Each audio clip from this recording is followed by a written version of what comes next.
Hello and welcome. I'm Ryan with Kettle's Point Coffee. I'm the head roaster here, and today I'm going to show you how to brew a pour over with 20 grams of coffee. The first step is to heat the water. You want to use water that is around 196 to 205 degrees Fahrenheit or about 96 degrees Celsius. The next step is to grind the coffee.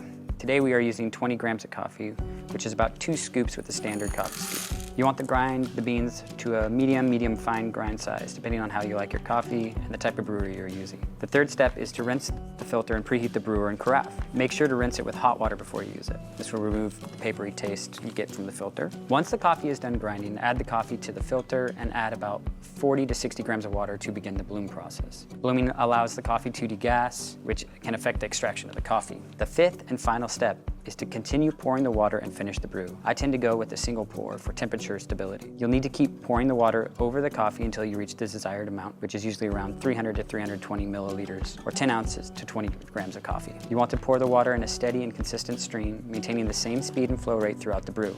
Pour. Enjoy.